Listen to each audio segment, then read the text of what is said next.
നമ്മൾ ഈ round of 32-ൻ്റെ അവസാന ഘട്ടത്തിലേക്ക് ഇങ്ങനെ പോയിക്കൊണ്ടിരിക്കുകയാണ്. അപ്പം ബ്രസീൽ വന്നു, സ്പെയിനും ഇംഗ്ലണ്ടും ജർമ്മനിയും ഒക്കെ വന്നു. ഇനി വരാനുള്ളത് അർജൻറ്റീനയാണ്. സ്വാഭാവികമായിട്ടും അർജൻറ്റീന കളിക്കുന്നത് കാബോ വെർഡെക്കെതിരെയാണ്. അതായത് ഒന്ന് ചാമ്പ്യന്മാരാണ്, ഒന്ന് നവാഗതരാണ്, ഒന്ന് എല്ലാ പ്രതീക്ഷകളോടും വീണ്ടും ഫേവറേറ്റ് ആയിട്ട് വരുന്ന ടീമാണ്, മറ്റേതൊരു സർപ്രൈസ് എലമെൻ്റ് ആണ്. അങ്ങനെ അത്തരത്തിൽ ഭയങ്കര എക്സൈറ്റിംഗ് ആയിട്ട് എല്ലാവരും വെയിറ്റ് ചെയ്യുന്ന എന്തായിരിക്കും കാബോ വെർഡെ കാത്തിരിക്കുന്ന ഒരു മാജിക് എന്നാണ് എല്ലാവരും പ്രതീക്ഷിക്കുന്നത്. എന്താണ് നമ്മൾ ആ മത്സരത്തിൽ നിന്ന് എക്സ്പെക്ട് ചെയ്യേണ്ടത്? കാബോ വെർദെ എന്ന് പറഞ്ഞതിൻ്റെ കൂടെ തന്നെ പറയേണ്ട ആഫ്രിക്കൻ ടീം എന്നുള്ളതൊക്കെ. കാബോ വെർദെ എന്ന് പറഞ്ഞാൽ പിന്നെ ഇപ്പം ഈ ആഫ്രിക്കയിൽ നിന്ന് 10 ടീംസാണ് ഇപ്രാവശ്യം വേൾഡ് കപ്പ് കളിച്ചത്. 9 ടീം നോക്കൗട്ടിലേക്ക് യോഗ്യത നേടി. അതിൽ ഈ നമ്മൾ കഴിഞ്ഞ ലാസ്റ്റ് ദിവസങ്ങളിലൊക്കെ എല്ലാ ടീമുകളും വലിയ ഫൈറ്റ് കൊടുത്തിട്ട്, ഇപ്പോൾ കോങ്കോ ഇംഗ്ലണ്ടിന് ഭയങ്കരമായ ഫൈറ്റ് കൊടുത്തു. സെനഗൽ ലാസ്റ്റ് സെക്കൻഡിലുള്ള ബെൽജിയത്തിനെതിരെ ആണ് ഇതാകുന്നത്. അതുപോലെ ഐവറി കോസ്റ്റ്. അപ്പോൾ എല്ലാവരും നല്ല ഫൈറ്റ് കൊടുത്തിട്ടാണ് പോയി. ഇന്ന് അൾജീരിയ മാച്ച് കഴിഞ്ഞു എന്ന് നോക്കട്ടെ. അൾജീരിയ മാച്ച് സ്വിറ്റ്സർലൻഡ് ജയിച്ചില്ലേ? ജയിച്ചിട്ടുണ്ടാവും. ഞാൻ കാണുമ്പോൾ ഞാൻ ഇപ്പോൾ ഇരിക്കുമ്പോൾ മാച്ച് നടക്കുകയാണ്. ഞാൻ കാണുമ്പോൾ 2 ഗോളിന് ജയിച്ചിരിക്കുകയാണ് പിന്നെ സ്വിറ്റ്സർലാൻഡ് 2-0 സ്കോർ ലൈൻ. അപ്പോൾ എല്ലാവരും തന്നെ ആഫ്രിക്കൻസ് ഓരോന്നോരോന്നായിട്ട് ഇങ്ങനെ പതുക്കെ പിൻവാങ്ങിക്കൊണ്ടിരിക്കുന്നു. ആകെ മൊറോക്കോ മാത്രമാണ് അവിടെ ഒരു തങ്ങളുടെ ഒരു പ്രതാപമായിട്ട് നിൽക്കുന്ന ഒരു ടീം. അപ്പോൾ അടുത്ത ആഫ്രിക്കൻ ടീം ആണ് ഈ കാബോ വെർദെ എന്ന് പറയുന്ന ടീം. അപ്പോൾ അർജൻറ്റീനയെ സംബന്ധിച്ചാൽ നമ്മൾ ഈ ഫിക്സർ നോക്കുമ്പോൾ ഫാൻ ഫൈറ്റിലേക്ക് പറയുന്നത് നിങ്ങൾക്ക് സിമ്പിളായിട്ട് ഫിഫ തന്നില്ല എന്ന തരത്തിലുള്ള ആ ഒരു കാര്യമാണ് പറയുന്നത്. പക്ഷേ ഒരു അർജൻറ്റീന പോലെ ലോക ചാമ്പ്യന്മാരെ ടെസ്റ്റ് ചെയ്യാൻ കഴിയുന്ന ഒരു ടീം തന്നെയാണ് കാബോ വെർദെ എന്നുള്ളതാണ് അവരുടെ ഫസ്റ്റ് റൗണ്ടിലെ 3 മാച്ചും കാണുമ്പോൾ മനസ്സിലാക്കുന്നത്. ഈ 3 മാച്ചിലും അവരുടെ റെസിസ്റ്റൻസ് ആണ് ഏറ്റവും ഇമ്പോർട്ടൻ്റ് ആയിട്ടുള്ളത്. അവർ ലോ ബ്ലോക്ക് കളിക്കുന്ന ടീമാണ്. പക്ഷെ എന്നാൽ പോലും ഗോളുകൾ അടിക്കുന്നുണ്ട്. അപ്പോൾ ഒരു യുറുഗ്വേക്കെതിരല്ലേ ഒരു 2 ഗോൾ അടിച്ചിട്ടുണ്ട്. പിന്നെ അതുപോലെ സ്പെയിൻ എന്ന് പറയുന്ന ലോകോത്തര ടീമിന്, ഇപ്പോൾ നമ്മൾ നേരത്തെ ഇത്ര അധികം പുകഴ്ത്തി പറഞ്ഞ സ്പെയിനിനെ അവർ സമനില തളിച്ചിട്ടുണ്ട്. അപ്പോൾ സ്വാഭാവികമായിട്ട് അങ്ങനത്തെ ടീമിനെതിരെ ഇറങ്ങുമ്പോൾ അർജൻറ്റീനയ്ക്ക് പിന്നെ ഒരു സിമ്പിളായിട്ട് ജയിച്ച് കയറാൻ തരത്തിലുള്ള ഒരു ചിന്ത വേണ്ട എന്നുള്ളതാണ് എനിക്ക് തോന്നിയുള്ള കാര്യം. അതേസമയം തന്നെ അർജൻറ്റീനയ്ക്ക് വ്യക്തമായ ആധിപത്യമുണ്ട്. അർജൻറ്റീന ഞാനൊരു മാച്ചിനെ ഒരു സാധ്യത പറയുകയാണെങ്കിൽ 20-80 ആണ്. അർജൻറ്റീന ഇൻ ഫേവർ ഓഫ് 80 ആണ് പറയുന്നത്. അർജൻറ്റീനയ്ക്ക് 80% ജയിക്കാൻ സാധ്യത ഉണ്ട്. 20% എന്തെങ്കിലും സാധ്യത കാബോ വെർദെക്കുള്ളൂ. അത് പറയുമ്പോഴും പിന്നെ നമ്മൾ കാണേണ്ട കാര്യം വെച്ചാൽ ഈ വേൾഡ് കപ്പ് സർപ്രൈസുകളുടെ എല്ലാ വേൾഡ് കപ്പും പോലെ ഇപ്രാവശ്യം സർപ്രൈസുകൾ ഇഷ്ടംപോലെ വന്നിട്ടുള്ളൊരു വേൾഡ് കപ്പാണ്. പിന്നെ മനക്കരുത്തും പിന്നെ ഫിസിക്കാലിറ്റിയും ഭയങ്കരമായി ടെസ്റ്റ് ചെയ്യപ്പെടുന്ന വേൾഡ് കപ്പാണ്. ഇപ്പോൾ നമ്മൾ പല മാച്ചസിലും ലാസ്റ്റ് ഈ 10 മിനിറ്റിലൊക്കെയാണ് കളികൾ മാറി മറിഞ്ഞിട്ടുള്ളത്. അപ്പോൾ ഇപ്രാവശ്യം ഈ കാബോ വെർദെ എന്ന് പറഞ്ഞെങ്കിൽ ഫിസിക്കലി നമ്മൾ കണ്ടു നല്ല ഫിസിക്കലുള്ള ടീമാണ്.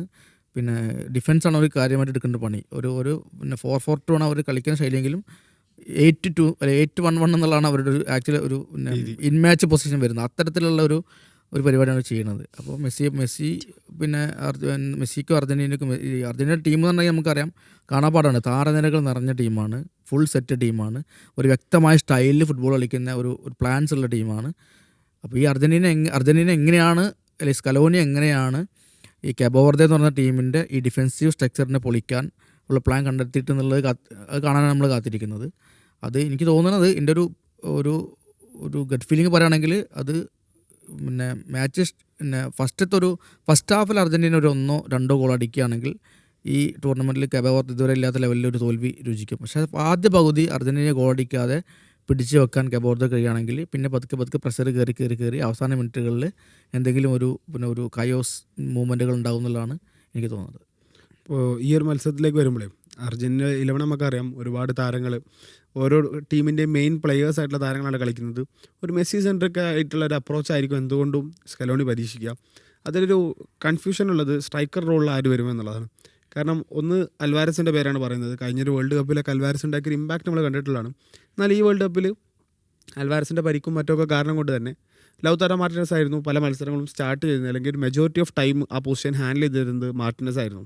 അപ്പം ഈ ഒരു മത്സരത്തിലേക്ക് വരുമ്പോൾ ആരായിരിക്കും ആ ഒരു റോളിട്ട് എടുക്കാൻ സാധ്യത? മാർട്ടിനസ് ആകുമോ അതോ അൽവാരസ് വരുമോ? ഇപ്പോൾ കഴിഞ്ഞ ജോർദനെതിരെയുള്ള മത്സരം ആയിരുന്നു ഈ ഒരു ലയണൽ സ്കലോനിക്ക് ആകെ പരീക്ഷിക്കാനുള്ള ഒരു മത്സരം എന്ന് പറയുന്നത്. കാരണം ഏകദേശം അവരുടെ എതിരാളികളെ ഫിക്സ്ഡ് ആയിട്ടാണ് അവർ ഇറങ്ങുന്നത്. അപ്പോൾ അതിൽ ആൽവാരസിനെയും സിമിയോണിനെയൊക്കെ ലയണൽ സ്കലോനി ആദ്യം ലൈനപ്പിൽ പരീക്ഷിച്ചിട്ടുണ്ടായിരുന്നു. പക്ഷെ എനിക്ക് തോന്നുന്നില്ല ആൽവാരസ് നമ്മൾ എക്സ്പെക്റ്റ് ചെയ്ത ആ ഒരു ലെവലിലേക്ക് ആൽവാരസിന് ആ ഒരു ഗെയിമിൽ പെർഫോം ചെയ്യാൻ സാധിച്ചിട്ടുണ്ട് എന്നുള്ളത്.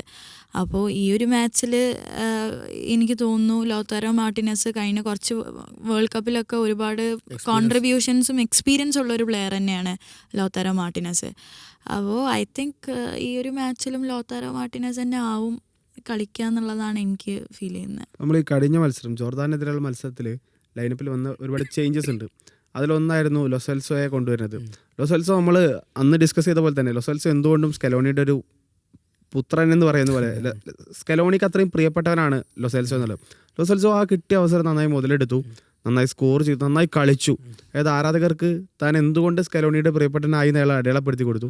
ഈ ഒരു മത്സരത്തിൽ നമ്മൾ മിഡ്ഫീൽഡിൽ മാറ്റങ്ങൾ വരില്ല എന്ന് എപ്പോഴും ചർച്ച ചെയ്യുകയാണെങ്കിലും ഒരു ഫോർമേഷനിൽ നമ്മൾ ഒരു 4-4-2 ഫോർമേഷൻ പരീക്ഷ ചെയ്ത് 4ാം മിഡ്ഫീൽഡർ ആയിക്കൊണ്ട് ലൊസെൽസോ പരീക്ഷിക്കാനുള്ള സാധ്യതകളുണ്ടോ, അതോ ലൊസെൽസോ ബെഞ്ചിൽ നിന്ന് കുറച്ചധികം സമയം കൊടുക്കുന്ന രീതിയിലായിരിക്കുമോ സ്കലോണി പരീക്ഷിക്കുക? എനിക്ക് തോന്നുന്നു 4-3 തന്നെ അർജന്റീന കളിക്കുക.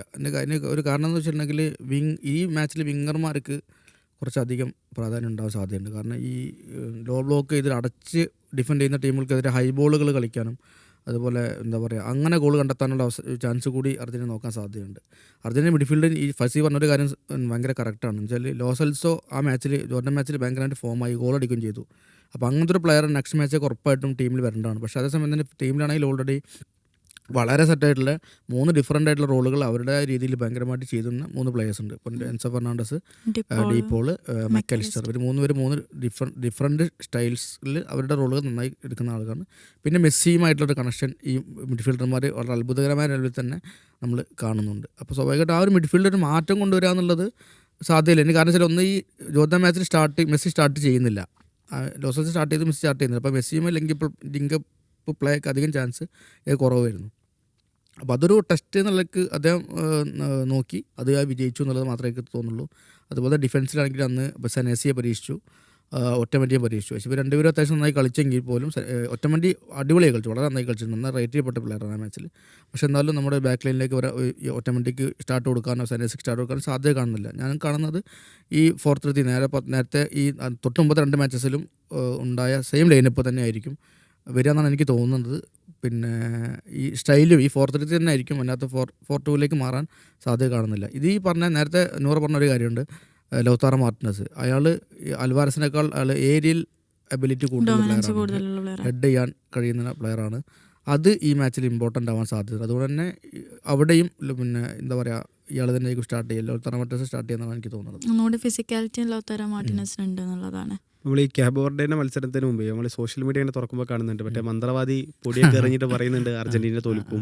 അതുപോലെ ക്യാബ് വെർഡേയുടെ പ്രസിഡന്റ് പറയുന്നുണ്ട് 1-0 എന്നുള്ള സ്കോർ ഞങ്ങൾ അട്ടിമറിക്കുന്നത്. അതൊക്കെ നമ്മൾ പറയില്ല, അതൊരു ആഗ്രഹങ്ങൾ അവർക്ക് പറയുക. ഫുട്ബോൾ നമുക്കിതൊന്നും പറയാൻ കഴിയില്ല. അപ്പോൾ 2022 വേൾഡ് കപ്പിൽ ഫ്രാൻസ് വരുമ്പോൾ സിദാന് പിന്നെ എന്താ പറയുക ഫുൾ ഫിറ്റ് അല്ല. ഓക്കെ 2002 വേൾഡ് കപ്പിലേക്ക് വരുമ്പോൾ അന്ന് സിദാൻ ഫിറ്റ് അല്ല. ഫസ്റ്റ് മാച്ച് കളിക്കുന്നത് ഇതേപോലെ ഒരു ആഫ്രിക്കൻ ടീമിനായിട്ടാണ്, അധികം എക്സ്പോസുള്ള ടീമിനായിട്ടാണ്. അന്ന് ഫ്രാൻസ് തോൽക്കുന്ന ആരും പ്രതീക്ഷിക്കുന്നില്ല. സെനഗലിട്ട് തോൽക്കും ആരും പ്രതീക്ഷിക്കുന്നില്ല. ആ മാച്ച് ശരിക്കും സെനഗൽ ഔട്ട്ക്ലാസ് ചെയ്ത് കളഞ്ഞു ഫ്രാൻസിനെ. നമ്മളാകെ ഞെട്ടിപ്പോയി. ആ വേൾഡ് കപ്പിൽ ഫസ്റ്റ് പുറത്താവാനിരുന്നു പിന്നെ വിധി. അതുപോലെ പല ടീമുകളും ഈ ഉടനീളം നമുക്ക് അപ്രതീക്ഷിതമായിട്ടുള്ള റിസൾട്ട് തന്നിട്ടുണ്ട്. ഈ വേൾഡ് കപ്പിൽ നമുക്ക് അങ്ങനത്തെ വലിയൊരു സർപ്രൈസ് ഈ വേൾഡ് കപ്പിൽ അങ്ങനെ ഒരു മെഗാ സർപ്രൈസ് ഒന്നും നമുക്കിതുവരെ കിട്ടിയിട്ടില്ല. ജർമ്മനി പുറത്തതൊക്കെയാണ് വേണമെങ്കിൽ നമുക്ക് പറയാവുന്ന ഒരു വലിയ ഒരു മാച്ച് എന്ന് പറയുന്നത്. അല്ലാത്ത അത്തരത്തിൽ വലിയൊരു കുറേ സമനില കണ്ടെന്നല്ലാതെ ഒരു വലിയ അട്ടിമറി വന്നിട്ടില്ല. അട്ടിമറി ഒന്നും ആലോചിക്കണം. 2002 സെനഗൽ അവര് ഡെബ്യൂ നടത്തുന്ന ഡെബ്യൂ ആണെന്നുള്ളത്. അപ്പൊ നമുക്കെന്തും തോറ്റിട്ടില്ലല്ലേ വേൾഡ് കപ്പില്, തോൽവി വരാത്ത ടീമാണ്, അല്ലെ നമ്മൾ കാണാൻ പറ്റില്ല. അപ്പോൾ പിന്നെ ഈ ഫുട്ബോൾ എന്ന് പറഞ്ഞാൽ ഒരു 90 മിനിറ്റ് അല്ലെങ്കിൽ 120 മിനിറ്റ് ഈ കളി മികവിൻ്റെ അല്ലെങ്കിൽ ഈ എന്താ പറയുക ഈ ഇവരുടെ ഒരു പിന്നെ സൂപ്പർ താരങ്ങളുടെ ഇതിനേക്കാൾ കൂടുതൽ ആ സമയത്ത് ഈ 90 മിനിറ്റിൽ ആരാണോ നന്നായി കളിക്കുക, ആരാണോ നല്ല ടാക്ടിക്സും നല്ല ലെവലിൽ എക്സിക്യൂഷൻ ചെയ്യുക, അവർ ജയിക്കുക എന്നുള്ളതാണ്. അതിപ്പോൾ നമുക്ക് പറയാൻ പറ്റില്ല, നമുക്കതൊന്നും പ്രവചിക്കാൻ പറ്റില്ല. അപ്പോൾ ആഗ്രഹിക്കുന്നതിനും സ്വപ്നം കാണുന്നതിനും അല്ലെങ്കിൽ പ്രതീക്ഷിക്കുന്നതിനൊന്നും തടസ്സമൊന്നുമില്ല. പക്ഷെ എനിക്ക് തോന്നുന്നത് എന്താണെന്ന് വെച്ചാൽ ഇപ്പോൾ ക്യാബ് വെർഡെ ഇതുവരെ നേരിട്ട ടീമിനെ വെച്ച് നോക്കുമ്പോൾ അർജന്റീന ഒന്നും കൂടെ ഡിഫറെൻ്റ് ആണെന്നുള്ളൊരു ഫീലിംഗ് എനിക്കുണ്ട്. കാരണം ഇവർ നാഷണൽ ടീം എന്നുള്ള വികാരം എല്ലാവർക്കും ഉണ്ട്, പക്ഷെ മെസ്സി എന്നുള്ളൊരു വികാരം വെച്ച് കളിക്കുന്ന പ്ലേയേഴ്സാണ് ഫീൽഡിലുള്ള ബാക്കി 10 പ്ലേയേഴ്സും. അപ്പോൾ ഇവരുടെ കോർഡിനേഷനെ അട്ടിമറിക്കുക എന്ന് പറയുന്നത്, അതിന് ക്യാബ് വെർഡെ അത് ചെയ്ത് കഴിഞ്ഞാൽ അവർ ഭയങ്കര ബ്രില്യൻ്റ് ആണെന്നുള്ളത് അർത്ഥം. അതായത് ഏത് തരത്തിലും, അതായത് ഈ ഒരു ലോ ബ്ലോക്കിനെ തടയാൻ വേണ്ടത് ഏറ്റവും ടെക്നിക്കൽ ബ്രില്യൻസ് ആണ്. അപ്പോൾ ഈ ടെക്നിക്കൽ ബ്രില്യൻസിൻ്റെ ഉസ്താദായിട്ടുള്ള ആളാണ് മെസ്സി. അപ്പോൾ മെസ്സിയെ പോലത്തെ ഒരു പ്ലെയറിനെ എത്രയോ എക്സ്പീരിയൻസ്ഡ് ആയിട്ടുള്ള ഡിഫൻഡേഴ്സിന് പോലും, ഇപ്പോൾ പണ്ട് ചെലേനയൊക്കെ പറഞ്ഞു കേട്ടിട്ടുണ്ട്, ആള് ബോൾ എടുക്കുകയാണെന്നുണ്ടെങ്കിൽ ഒരു സൈഡിൽ നിന്ന് പ്രാർത്ഥിക്കുക, അല്ലാതെ വേറെ നിവൃത്തിയില്ല. ആ പ്രൈം മെസ്സി ഇപ്പോഴും നിലവിലും പ്രൈമായിട്ട് കളിക്കുന്നുണ്ട് എന്നുള്ളതാണ്. പിന്നെ ഇപ്പം ഒന്നും കൂടെ മെസ്സിനെ ഫ്രീ ആയിട്ടാണ് കളിപ്പിക്കുന്നത്. ആള് ഭയങ്കരമായിട്ട് ഓടിയിട്ടോ, അതായത് ബോൾ കിട്ടാത്ത ടൈമിൽ എനിക്കറിയില്ല എങ്ങനെയാണ് ഒരു പ്ലെയറിന് അത് ചെയ്യാൻ സാധിക്കുന്നത് എന്നുള്ളത്. അതായത് ഒരു ബേസിക് ഒരു വാമിംഗ് അപ്പ് ഉണ്ടാവുമല്ലോ ബോഡിക്ക്, അതുപോലും ഇല്ലാതെ ആള് ഭയങ്കര സ്റ്റില്ല്, ബോൾ കിട്ടുമ്പോൾ ആൾ സ്പ്രിൻ്റ് അടിക്കുന്നു, അല്ലെങ്കിൽ ആളുടെ ഫേക്ക് ബോഡി മൂവ്മെൻറ്റ്സ് എന്തോ ആയിക്കോട്ടെ ചെയ്യാൻ പറ്റുന്നുണ്ടെന്നുള്ളതാണ്.